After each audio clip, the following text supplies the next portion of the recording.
Mom sent a message, "We changed all the bedroom locks and don't want you coming over anymore. You always make things awkward." I said nothing. Just stopped sending the $700 grocery gift cards I'd been secretly ordering for them each month. A week later, my brother called screaming, "Mom's blood sugar dropped, there's no food in the house." I replied, "Awkward, isn't it?" I grew up in Raleigh, North Carolina, in a house that always felt a few degrees colder than it should have been. Not temperature-wise, emotionally. My mother, Rosalie, was a practical woman. Never cruel, just absent in warmth. My father, Ellis, was the softer one. A kind man with a mechanical mind who spent weekends fixing lawn mowers and humming gospel tunes in the garage. My brother Brian came along 5 years after me, and from the moment he could throw a tantrum, the world revolved around him. By the time I was in my early 30s, I had moved to Asheville and started an accounting business. I wasn't rich, but I was stable. I stayed single, partly by choice, partly by circumstance. My clients respected me. My coworkers liked me. I had structure. Meanwhile, back home, Brian was bouncing between entrepreneurial ventures, which is a generous way of saying he sold sneakers online and pitched crypto scams on Reddit. When my dad had his first stroke, I took time off to drive home and manage his care. I sat in doctors' offices while Rosalie stared at the wall. I ordered test kits and set up medication alarms. I paid for things they didn't realize I paid for: new medical chairs, monthly groceries, glucose test strips. After the second stroke, things got worse. Dad couldn't speak much anymore. Rosalie was losing her grip, emotionally and mentally. Brian wasn't stepping up in any real way, just posting inspirational memes about grind set while Mom's fridge had half a bottle of mustard and a jar of olives. So I did more. I created a system, automated monthly grocery deliveries, usually around $700 worth, all through a card under a different name so they wouldn't feel like they were being pitted. I'd drive down every second Saturday, check on Dad, wipe down counters, clean expired food from the fridge. My mom would barely talk to me. Brian would nod and go back to his room. Still, I thought I was doing good. Until that text. 'Twas the night before Halloween. I was checking in like I always did, asked if they needed anything for trick-or-treaters or if Dylan, Brian's son, wanted any candy. No reply. Then, late that night, "We changed all the bedroom locks and don't want you coming over anymore. You always make things awkward." I stared at the message for at least 10 minutes. Read it again. Then again. It didn't even have punctuation. No explanation. Just that cold, passive-aggressive tone I'd come to know so well. I didn't respond. I didn't ask what they meant. I didn't try to fix it. I just stopped.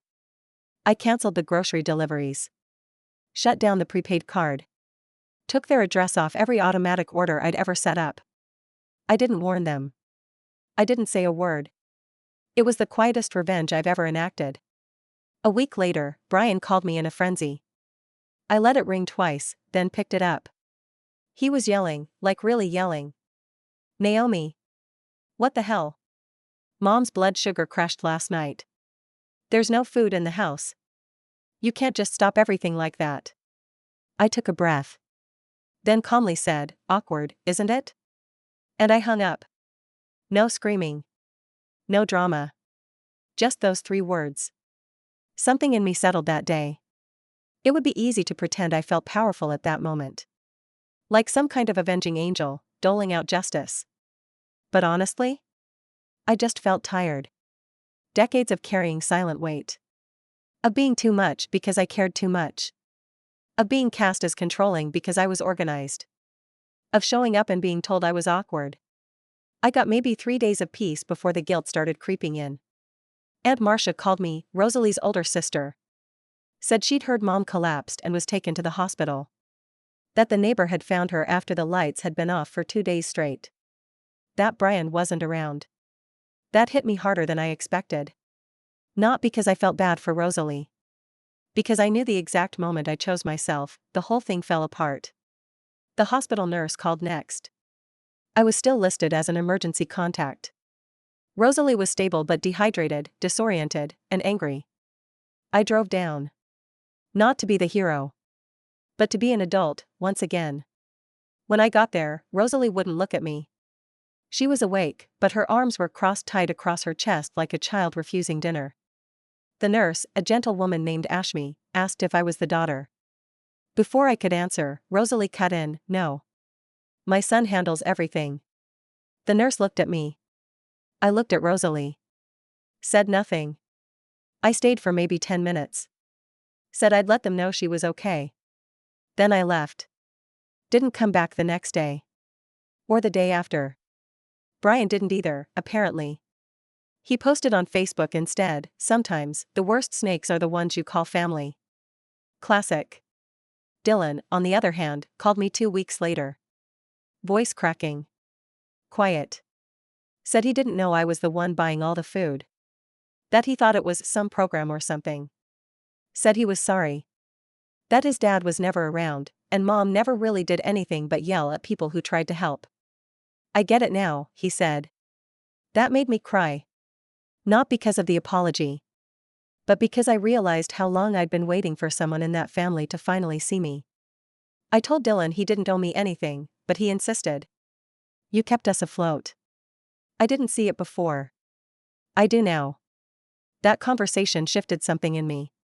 Not in the fairy tale way where everything is suddenly okay, but in the quiet, meaningful way that makes you feel a little less alone. He started texting me every now and then, asking for advice on resumes, budgeting, even what kind of groceries were good to keep on hand. It was strange, being appreciated. It made me realize how rare that had been in my life. Meanwhile, Rosalie got discharged and went back home. Brian returned, tail between his legs, and immediately started damage control. He sent me a long email, 5 paragraphs of mixed blame, half-hearted apologies, and spiritual-sounding nonsense about forgiveness being divine. I didn't reply. Then came the call from the social worker. Apparently, the hospital had flagged concerns during Rosalie's stay. Malnourishment. Signs of neglect.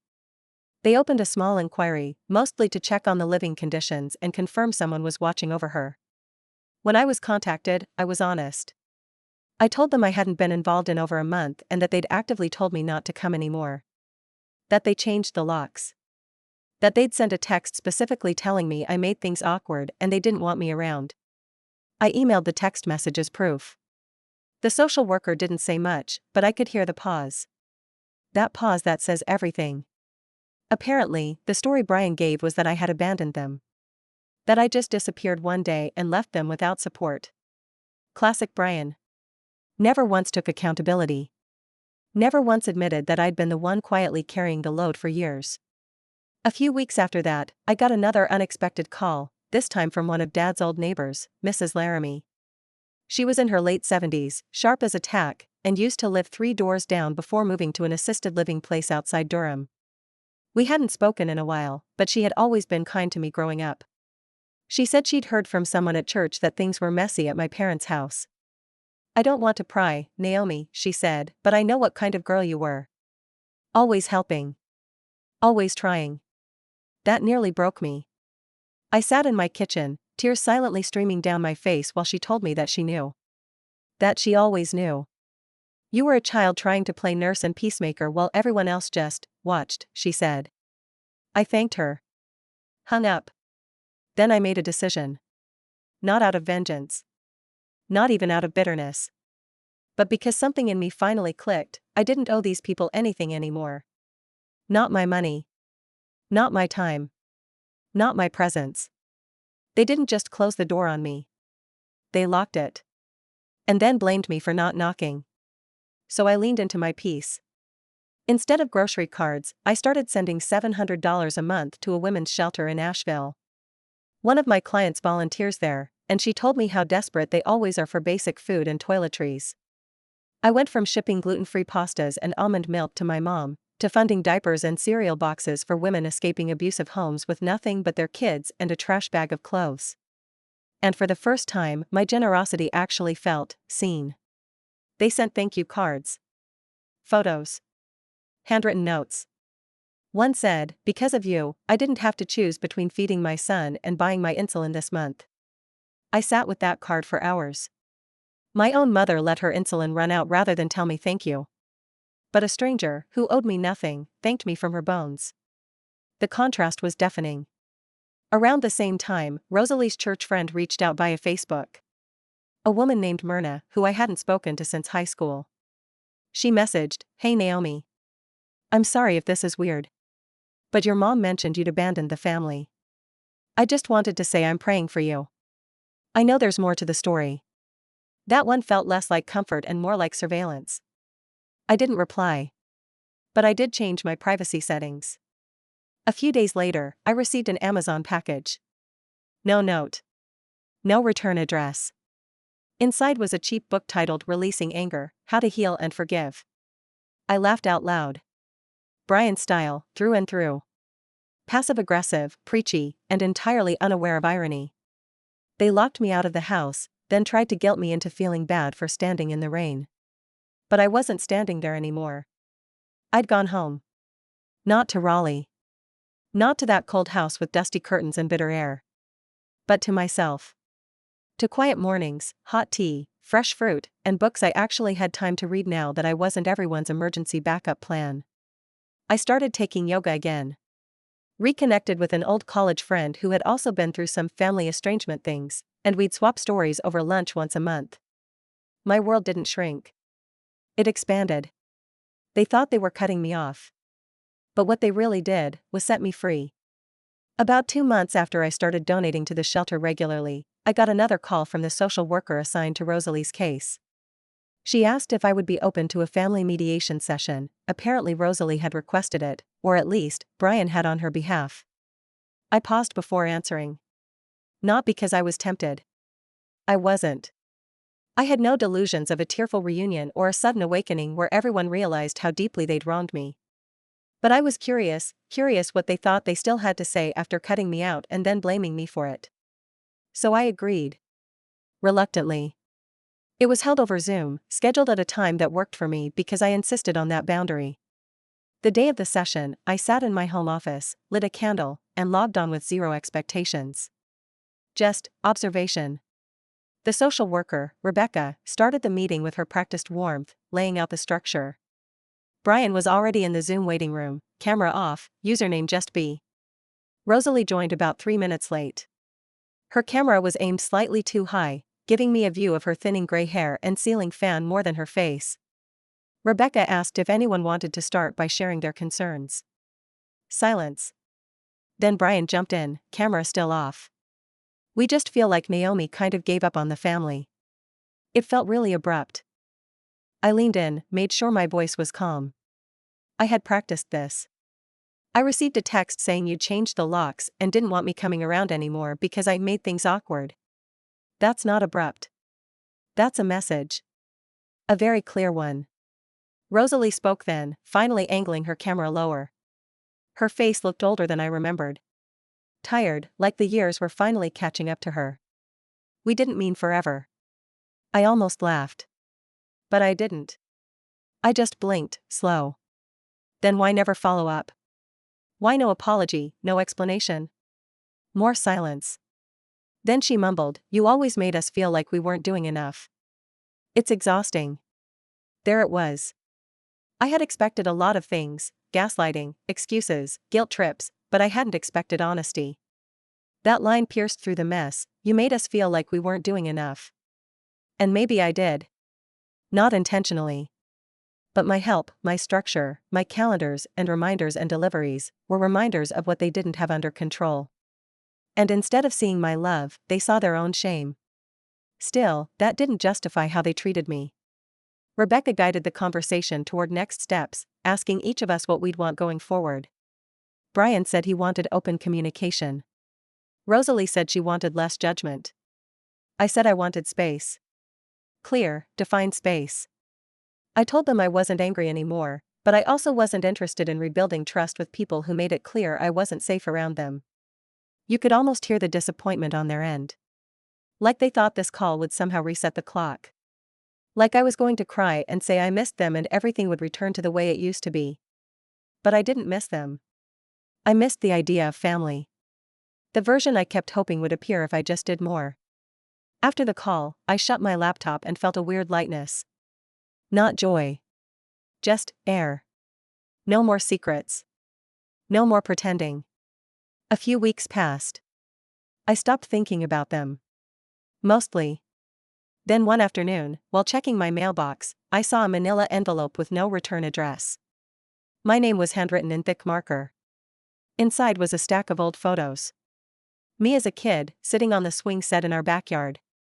Me holding Brian's hand when he was a toddler, grinning in a way I hadn't in years. One photo in particular stopped me at maybe 9 or 10, sitting next to my dad at the kitchen table while he tried to teach me chess. His face is soft, my eyes wide. Rosalie must have taken it. Taped to the back of that one was a sticky note, "We did love you. We just didn't know how to show it." Mom, no signature. No date. Just that. I stared at it for a long time. Because that's the thing about emotional neglect, it doesn't always look like yelling or slamming doors. Sometimes, it looks like silence. Like meals without conversation. Like birthdays forgotten or dismissed. Like effort going unnoticed until it disappears completely. That note? It didn't fix anything. But it did explain a little more. Still, I didn't reach out. I didn't return the photos. They live in a drawer now, near my passport and birth certificate. A part of my history, but no longer part of my everyday. Dylan and I still talk. He got into a community college program and is working part-time at a grocery store. Sometimes he'll text me photos of a healthy meal he made and joke, channeling Aunt Naomi. It always makes me smile. He's breaking the cycle. Quietly. And that's enough for me right now. I think the biggest lie we tell ourselves about family is that blood equals bond. It doesn't. Sometimes, you find more kinship in strangers than in the people who raised you. Sometimes, the best revenge isn't spite, it's peace. It's leaving the room and letting them sit with the silence they created. 6 months after the mediation call, I got a letter in the mail. A real letter, handwritten, in Rosalie's tight cursive. It wasn't emotional or even apologetic. It was logistical. She asked if I could help with some financial paperwork related to Dad's pension. Apparently, some of his benefits were being delayed due to incomplete filings. She didn't say please. She didn't acknowledge anything from the past. Just asked for help, as if none of it had ever happened. I stared at that letter for a long time. Folded it up. Put it in a drawer next to the old photos. Then I started thinking. There's this accounting conference that comes to Asheville every fall. A mix of CPAs, small firm owners, tax specialists, and nonprofit reps. I'd been attending it for years. But this year, I did something a little different. I signed up to host a panel. Title: Invisible Labor, When Financial Support Becomes Emotional Abuse. I didn't name names. I didn't even make it personal in the promotional materials. But when the panel began, I stood on stage in front of maybe 60 other professionals, mostly women in their 40s, 50s, even 60s, and I told my story. Not in the petty, angry way. In a clear, calm, pointed way. I talked about the years of hidden grocery deliveries, the silent caretaking, the cold shoulders and guilt trips. I told them how easily being helpful becomes being expected. How boundaries are not cruel, they're clarity. I talked about the text. About awkward.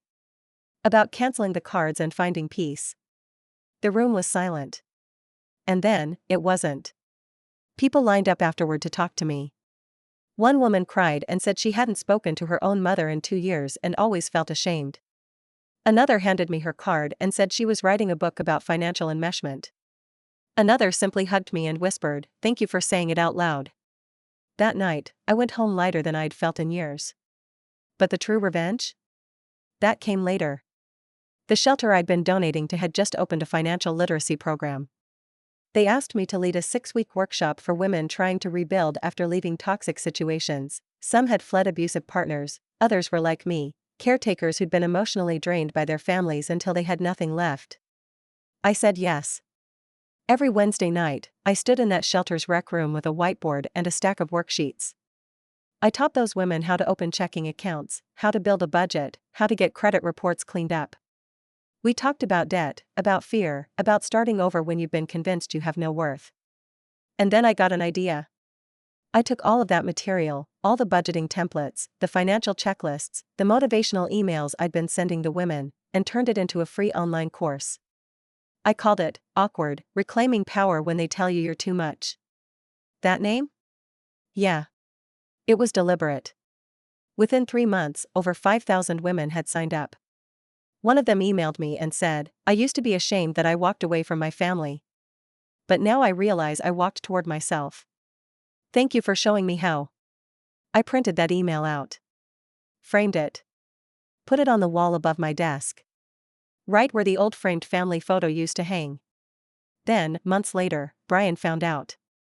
I don't know how. Maybe someone sent him the course link, or maybe he just stumbled across it. But one morning I woke up to an email from him.